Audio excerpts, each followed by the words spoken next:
Hello दोस्तों, मैं Christie. आज की वीडियो में मैं नजरिए के बारे में बात करने जा रही हूँ, जो कि जब आप रिकवरी लेते हैं तो मददगार होता है। और इससे मेरा मतलब बहुत सारे नजरिए से है, जो कि कुछ सलाहों के विचारों या नजरिया है जिसे लेना है, जो कि हमारे लिए ओसीडी रिकवरी पर काम करने के दौरान मददगार हो सकता है, जिन्हें हम टालने की उम्मीद कर सकते हैं कुछ संभावित मुश्किलों से बाहर निकलने में, जिनका हमें रिकवरी यात्रा के दौरान सामना करना पड़ सकता है। लेकिन मेरे से शुरू करने से पहले कृपया आप इस वीडियो को लाइक कर दें, और अगर आप कुछ और वीडियो को इस चैनल पर देखना चाहते हो तो कृपया नीचे कमेंट सेक्शन में कमेंट करें और हमें बताएं कि कुछ ऐसा है जो आप चाहते हैं जिन्हें हम शामिल करें, और हम देखते हैं कि हम क्या कर सकते हैं। और अंत में, अगर आपने पहले सब्सक्राइब नहीं किया है तो नीचे क्लिक करके सब्सक्राइब कर ले, जिससे जब भी कोई नया वीडियो आता है तो आपको उसका पता चलता रहे। तो ये वीडियो करना बहुत जरूरी था, क्योंकि हमारी रिकवरी का बहुत बड़ा हिस्सा उसके लिए हमारे नजरिए पर निर्भर करता है। मुझे लगता है कभी कभी कुछ नजरिए होते हैं जो हम रख सकते हैं जब हम अपने रिकवरी पर काम करते हैं, जो थोड़े मददगार नहीं भी हो सकते हैं। मेरा मतलब है, इस चैनल पर हमारे पास ऐसे कुछ वीडियोस हैं, जैसे उदाहरण के लिए मैंने हाल ही में एक वीडियो कुछ इसी तरह के विचारों पर किया है जो आपके दिमाग में आ सकता है, खुद ओसीडी के होने को लेकर, और क्या होगा अगर हम उसे बनाए रखते हैं, उसके बारे में बहुत सोचते हैं और ये हमारे रिकवरी के लिए मददगार नहीं होगा। तो मैं उन चीजों के बारे में बात करने जा रही हूँ जो मददगार होंगे, कुछ नजरिए जो मददगार होते हैं जब आप अपनी रिकवरी यात्रा करते हैं। तो पहले जो मैं बताना चाहूंगी वो हमारा नजरिया है जो हम रखते हैं जब हमें लगता है कि हमें असफलता मिली है। मुझे लगता है इसे शामिल करना जरूरी है। ये आसान हो सकता है जब आप अपनी रिकवरी को प्रोग्रेस करते हैं लेकिन आप खुद को असफल पाते हैं, या एक स्पाइक या कुछ जो बहुत दुखदाई हो सकता है। और यहाँ मैं जो सलाह देना चाहूंगी कि पहली बात, अपने को परेशान करना बंद करें अगर आप असफल हुए हैं, क्योंकि ओसीडी रिकवरी मुश्किल होती है। ये बहुत हद तक संभव है, लेकिन इसमें मेहनत लगती है, और ये जैसे एक नए गुण को सीखने जैसा है मूल रूप से, और उसके लिए बहुत सारे नए गुणों को सीखना, ना कि सिर्फ एक। तो जब हम सीखते हैं तो इसके रास्ते पर हम गलतियां करते हैं, और इसमें से बहुत सारी ऑटोमेटिक आदत होती है। तो हम अपने को दुर्घटनाग्रस्त, चिंता या मानसिक जांच में पा सकते हैं, और अपने को जैसे खोया हुआ पा सकते हैं किसी नए विषय के लिए जो पहले कभी नहीं हुआ, और हमारे पता चलने से पहले हम फिर से पूरे ओसीडी में सोख लिए गए जैसा महसूस कर सकते हैं। तो मैं यहाँ जो सलाह देना चाहूंगी कि अपने को परेशान ना करें किसी भी असफलता के लिए, लेकिन असफलता को रिकवरी के हिस्से के रूप में देखें, मूल रूप से रिकवरी के एक जरूरी हिस्से के रूप में। क्योंकि असल में ये जैसे ओसीडी अपना खेल बढ़ा रहा है, और ये अपने लिए धकेलने का अवसर है अपने रिकवरी को अगले स्तर पर ले जाने का। ठीक है, ये तब मददगार नहीं होगा जब आपको असफलता मिली है। ये जैसे खुद पर सवाल करने जैसा है, या ऐसा महसूस करना कि ये गलत है, या सच में दुखी होने जैसा है। हमेशा असफलता की वजह से थोड़ा दुखी या गुस्से में रहना, क्योंकि तब आप मुश्किल भावनाओं की एक और परत जोड़ते हैं अपनी पुरानी असफलता के ऊपर, और फिर चिंता महसूस करते हैं। तो मैं ये सलाह दूंगी, आपको पता है, असफलता के लिए अच्छा नजरिया रखना, कि ये देखना कि ये रिकवरी का हिस्सा है, और असल में जैसा मैंने कहा, रिकवरी का एक जरूरी हिस्सा। अगली चीज और एक तरह का नजरिया रखना जो मैं बात करना चाहती हूँ, वो हमारा नए ट्रिगर्स के प्रति नजरिए का है। तो कभी कभी जब आप अपने ओसीडी रिकवरी पर काम करते हैं, और जब आप उन दिनों पर ध्यान देते हैं जब आपको कम घुसपैठ विचार आते हैं, जहां भी ऐसा होता है, भले ही वो विचार एहसास, भाव, उत्तेजना, शारीरिक सनक या कुछ भी हो, आपको कुछ दिन थोड़ी आजादी महसूस होती होगी। आपको लगता है जैसे आप अच्छा कर रहे हैं, लेकिन जब कोई कुछ कह देता है आपको ट्रिगर करने के लिए, या आपको धक्का देता है जो ट्रिगर करता है, या एक विषय टेलीविजन पर आता है जो ट्रिगर करता है, और ये आपको सच में दुखी कर सकता है, क्योंकि आप सोचते हैं, ओह, मैं सच में अच्छा कर रहा था और ये ट्रिगर सामने आ गया, और अब मुझे ऐसा महसूस हो रहा है कि लेकिन सच में ये ट्रिगर एक अवसर है। ये अवसर है एक अलग तरह से व्यवहार करने का, कि आपने पहले कैसे प्रतिक्रिया दिखाई थी, और ये कुछ दर्शाने के लिए भी है कि आपको शायद थोड़ा और अधिक काम करने की जरूरत है। तो जब ट्रिगर्स आते हैं जैसा मैंने कहा, उनके द्वारा बहुत अधिक परेशान हो जाना आसान है, उससे लगभग दुखी हो जाना या उस व्यक्ति से दुखी हो जाना जिसने ये ट्रिगर दिया है या उसने जो भी कुछ कहा, ये एक सच्चाई है क्योंकि शायद उन्होंने इसे जानबूझकर नहीं कहा है। लेकिन दुखी होने की वजह भले ही वो अच्छा हो और सहज नहीं है, हम जितना उससे दूर जाना चाहेंगे और दुखी होकर परेशान होंगे, उतना अधिक वो हमसे चिपकता जाएगा और हम जितना असहज होने के आदती होंगे, अपनी परेशानी या चिंता को टालकर अपनी स्वीकारी हुई टालने की असहजता की भावना को बढ़ाकर उतना ही बढ़िया है। तो अगर असहज होने का अवसर मिलता है तो ये काफी अच्छा है इन अवसरों को आजमाना और टाल मटोल करके, क्योंकि तब आप अपने दिमाग को दिखाते हैं कि आप परेशानी की भावना के द्वारा संचालित नहीं होने वाले, भले आप जो करें या ना करें। तो असल में जैसा मैंने बोला था, असफलता, ट्रिगर्स, आकस्मिक ट्रिगर्स भी रिकवरी का जरूरी हिस्सा है और असल में हम टालने वाला व्यवहार नहीं करना चाहते हैं क्योंकि वो असल में अनिवार्यता है जो ओसीडी चक्र में समा जाता है। तो हम ट्रिगर्स को एक अवसर के रूप में देखना शुरू करते हैं जिससे अलग प्रतिक्रिया दे सके। तो हाँ, वो शायद हमें बहुत असहज महसूस करा सकते हैं, लेकिन अगर हम पूछना बंद कर सके, शायद टालना सही शब्द नहीं है जबकि मैंने अभी अनिवार्यता बोला है, लेकिन शायद अगर हम भरोसा या स्वीकारने या रिसर्च या मानसिक जांच के लिए न पूछें और चिंता में न जाएं जब हम ट्रिगर होते हैं, फिर हमारे पास तात्कालिक अवसर होता है और हम जितना जवाब को रोक सकते हैं उतना अच्छा है।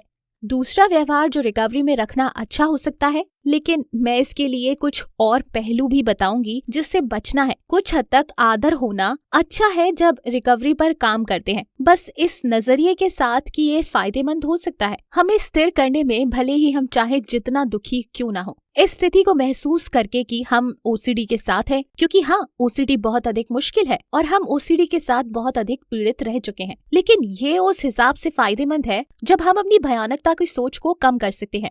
ये बस वैसे है कि हम अपनी परेशानी को थोड़ा कम कर सकते हैं, ये महसूस करते हुए कि हमें ओसीडी है और ओसीडी को लेकर चिंता है।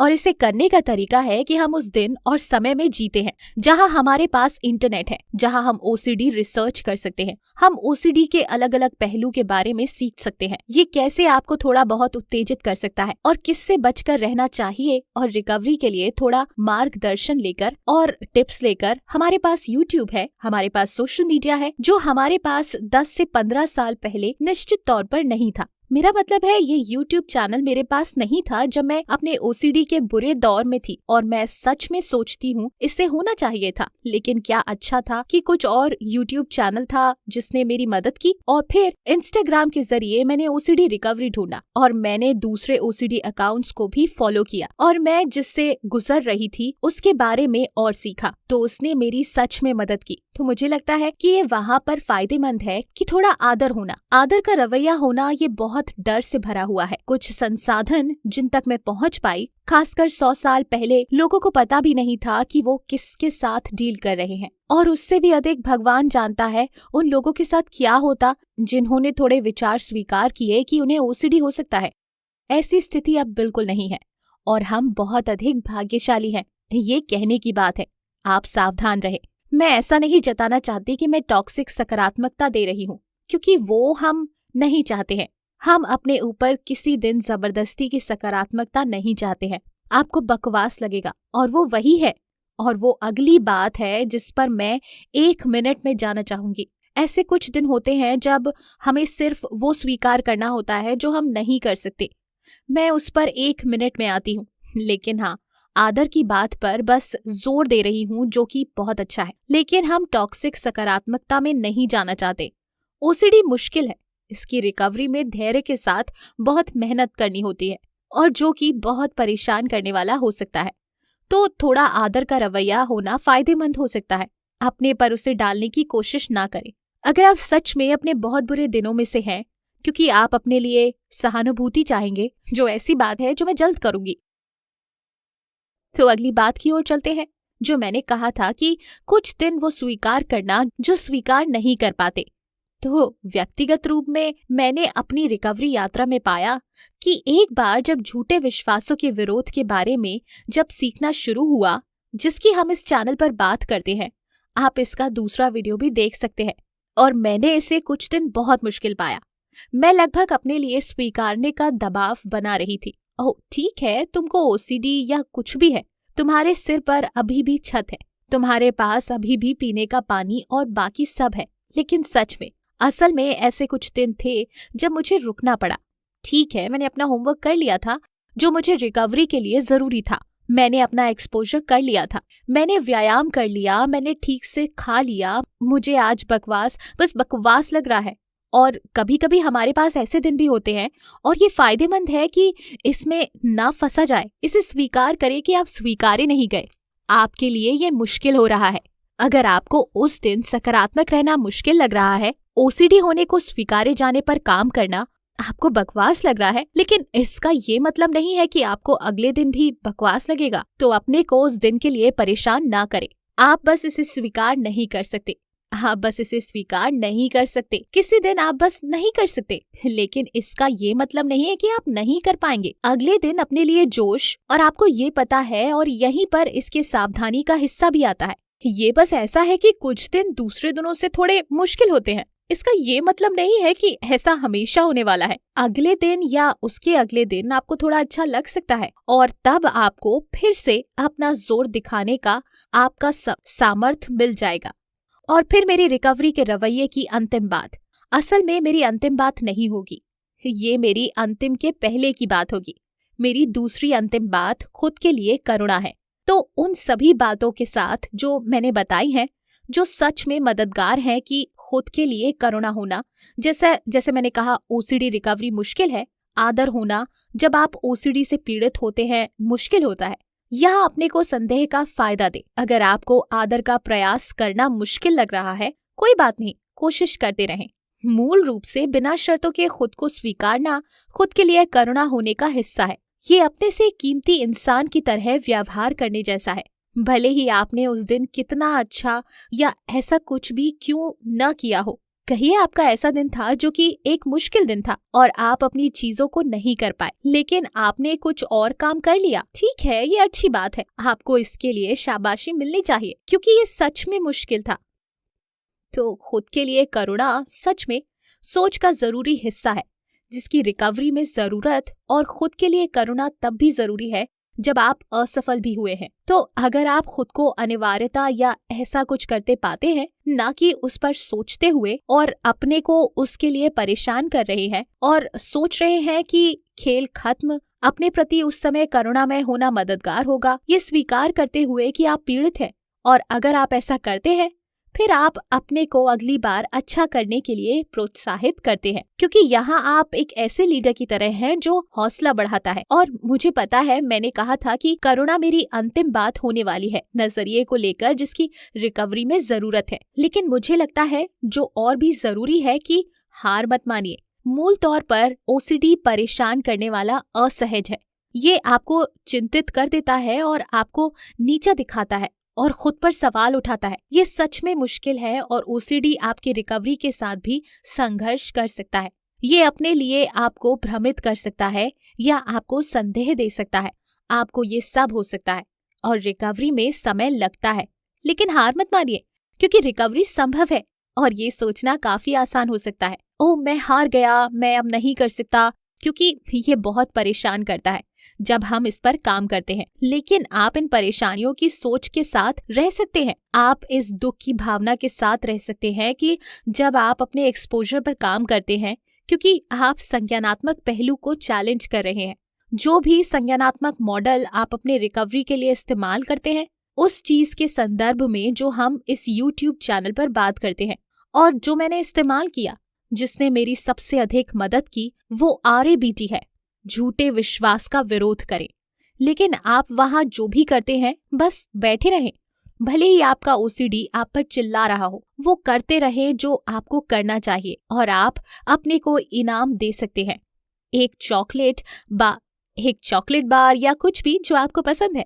लेकिन हार मत मानिए, भले ही आपका बहुत बुरा समय क्यों ना हो। और आपके पास कुछ दिन होगा जो आप स्वीकार करेंगे, जो आप स्वीकार नहीं करना चाहते। आप फिर भी उसे जीत सकते हैं और फिर भी अपने रिकवरी पर काम जारी रख सकते हैं। हार मत मानिए, क्योंकि ये फायदेमंद है।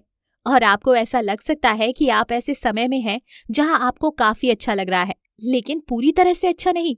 जारी रखें, क्योंकि ये भी अच्छा हो जाएगा। और कभी कभी आपको मन करेगा कि हार मान लें, क्योंकि आप बहुत थका महसूस करेंगे। लेकिन सोचिए कि दूसरी तरफ आपका क्या इंतजार कर रहा है। अगर आप इसे जारी रखते हैं, जैसे एथलीट उदाहरण के लिए जब वो अपनी ट्रेनिंग पर काम करते हैं, ऐसे कुछ होंगे जो उनके लिए अधिक मुश्किल होंगे, कोई भी कारण क्यों ना हो, लेकिन जितना आप आगे बढ़ते रहेंगे और हार नहीं मानेंगे उतना अच्छा है। तो बस जारी रखें, उम्मीद वहां बनाए रखना बहुत जरूरी है। रॉब ने इस चैनल पर इस बारे में बेहतरीन वीडियोस किए हैं, जहां वो बात करता है कि ओसीडी रिकवरी के लिए होप इतनी जरूरी क्यों है, और मुझे लगता है कि ये बहुत जरूरी बात है। तो आगे बढ़ते रहें और होप न छोड़ें। तो मुझे लगता है ये बातें काफी मददगार होंगी उन शर्तों के लिए जो मेरे हिसाब से ऐसा नजरिया है जो काफी मददगार हो सकता है जब आप ओसीडी रिकवरी पर काम करते हैं। असल में ये नजरिए के टिप्स है। मुझे लगता है रिकवरी के कुछ पहलुओं पर जो नजरिया रखना चाहिए, लेकिन मुझे लगता है ये काफी मददगार रहा होगा। और जैसा मैंने कहा, अगर ऐसे कोई वीडियो है जो आप इस चैनल पर देखना चाहते हैं, कृपया नीचे कमेंट करके सलाह दें और हम देखेंगे कि हम क्या कर सकते हैं। लेकिन आपका इसे देखने के लिए बहुत धन्यवाद। ध्यान रखिए।